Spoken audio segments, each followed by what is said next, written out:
కోలీవుడ్ లో టాప్ హీరోలు మంచి ఫామ్ లో ఉన్న టైంలో శివకార్తికేయన్ నెమ్మదిగా ఎదిగాడు.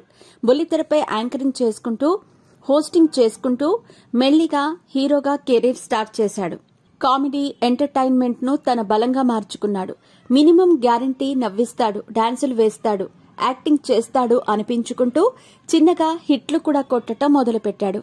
రెమో, సీమరాజా అంటూ మంచి హిట్లు కొట్టేశాడు. డాన్, డాక్టర్ అంటూ ఇండస్ట్రీని షేక్ చేశాడు.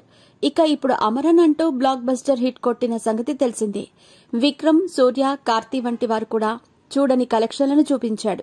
అమరన్ మూవీ 300 కోట్లకు పైగా కొల్లగొట్టి కోలీవుడ్ లో శివకార్తికేయన్ ఇమేజ్ ని పెంచేసింది.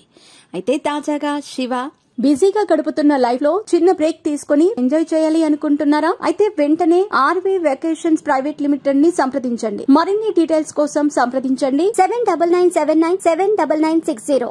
తాను ఎదుర్కొన్న అవమానాల గురించి చెప్పాడు. ఇండస్ట్రీ ఎలా తనను ఆహ్వానించింది, అవమానించిందో వివరించాడు. ఇండస్ట్రీలోకి ఓ కొత్త వ్యక్తి వచ్చి ఎదిగితే కొంతమంది బాగానే వెల్కమ్ చేస్తారు, కానీ కొంతమంది మాత్రం సహించలేరు. అంత ఎంకరేజ్ చేయరు, వెల్కమ్ చెప్పరు. ఎవడ్రా వీడు అని అనుకుంటారు. కొంతమంది అయితే నా మొహం మీదే అన్నారు, ఎవడ్రా నువ్వు, నీకు ఇక్కడేం పని అన్నారు. కానీ అలా అన్నా కూడా నేను వారిని చూసి నవ్వుకొని అలా సైలెంట్ గా వెళ్లేవాణ్ణి అని చెప్పుకొచ్చాడు. ఈ క్రమంలో ఒకానొక సందర్భంలో తాను సినిమాలు మానేద్దామని అనుకున్నట్టు తెలిపాడు. అలాంటప్పుడు ఏమీ లేని స్థాయి నుండి ఈ స్థాయికి వచ్చావు.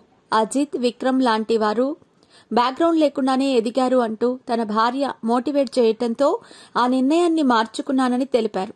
ఇండస్ట్రీలో నిలదొక్కుకోవటం చాలా కష్టమని, యాంకర్ స్థాయి నుంచి యాక్టర్ గా ఎదిగిన నన్ను చాలా మంది అవమానించారని, నా విజయమే వారికి సమాధానమని ఇంటర్వ్యూలో చెప్పుకొచ్చారు. అలాగే నా సినిమా సక్సెస్ అయినా కూడా నాకు మాత్రం క్రెడిట్స్ ఇవ్వరు, మిగిలిన వారందరికీ క్రెడిట్స్ ఇస్తారు.